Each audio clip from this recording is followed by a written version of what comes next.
Hi అండి, అందరికీ నమస్తే. Welcome back to my channel. ఈరోజు వీడియోలో అయితే నేను దోశ, ఇడ్లీ, చపాతీ, రోటీ, రైస్లోకి అన్నింటిలోకి బాగుండే ఆనియన్ చట్నీ అయితే చూపించబోతున్నాను. ఎప్పుడు ఒకే విధంగా కాకుండా ఒకసారి ఇలా ట్రై చేయండి, చాలా బాగుంటుంది. అంతేకాకుండా ఉదయం పూట హడావిడిగా స్కూల్కి, ఆఫీస్కి వెళ్ళే వాళ్ళకైతే ఒకసారి ఇలా చేసి పెట్టుకున్నారంటే 3 నెలల వరకు అయితే నిల్వ ఉంటుంది. ఇంకెందుకు ఆలస్యం, ఎలా చేయాలో వీడియోలోకి వెళ్ళి చూసేయండి. ముందుగా కుక్కర్ని స్టవ్ పైన పెట్టుకొని అందులో 1 స్పూను ఆవాలు, 1 స్పూను మెంతులు వేసుకొని దోరగా ఫ్రై చేసుకోవాలి. ఫ్లేమ్ని మీడియంలో పెట్టుకోవాలి, లేదంటే మాడిపోతాయి. ఇవి ఫ్రై అయిపోయిన తర్వాత మిక్సీ జార్లోకి వేసుకొని చల్లారనివ్వాలి. ఇప్పుడు అదే కుక్కర్లో 3 టేబుల్ స్పూన్ల ఆయిల్ వేసుకోవాలి.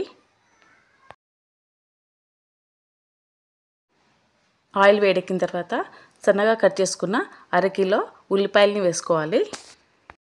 అలాగే 1/2 స్పూను ఉప్పు వేసుకొని ఒకసారి బాగా కలుపుకోవాలి. ఇప్పుడు 100 గ్రాముల చింతపండును నార లేకుండా వేసుకోవాలి.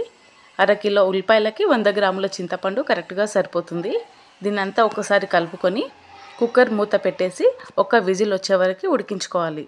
మనం ఇందులో ఉప్పు వేసుకున్నాం కదా, ఉప్పు వేయడం వల్ల ఉల్లిపాయలు త్వరగా వేగుతాయి. అందులో నుంచి నీరు కూడా వస్తుంది కదా, ఆ వచ్చే నీరుతోని ఉల్లిపాయలు అనేవి మనకి ఉడికిపోతాయి. ఈలోగా ఆవాలు, మెంతులు చల్లారిపోయాయి కదా, వాటిని మిక్సీ పట్టుకొని పక్కన ఉంచుకోవాలి. ఇప్పుడు 1 విజిల్ వచ్చేసింది, మూత తీసి చూద్దాం. ఇవో చక్కగా ఉడికిపోయాయి కదా. ఇది పూర్తిగా చల్లారిన తర్వాత మనం దీనిని మిక్సీ పట్టుకోవాలి. ఇవి చల్లారిపోయిన తర్వాత ఇలా మిక్సీ జార్లోకి వేసుకొని పల్స్ మోడ్లో మిక్సీ పట్టుకోవాలి.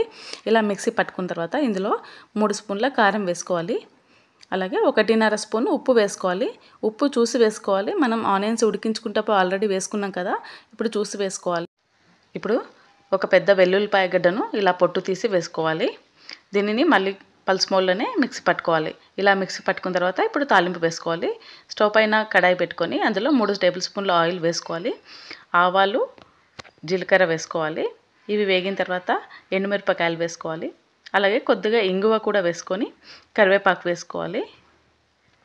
కొద్దిగా పసుపు కూడా వేసుకొని ఇందాక మనం గ్రైండ్ చేసుకున్న ఆనియన్ చట్నీని అయితే ఇందులో వేసుకోవాలి.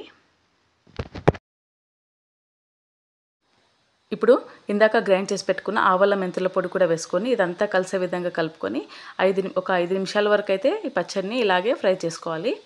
ఇది చల్లారిన తర్వాత 8 కంటైనర్లో పెట్టుకొని ఫ్రిడ్జ్లో పెట్టుకుంటే 6 నెలల వరకు నిల్వ ఉంటుంది. అంతే అండి, సింపుల్గా ఆనియన్ చట్నీ అయితే రెడీ అయిపోయింది. ఈ వీడియో కన్నా మీకు నచ్చినట్లయితే ప్లీజ్ ఒక లైక్ చేయండి.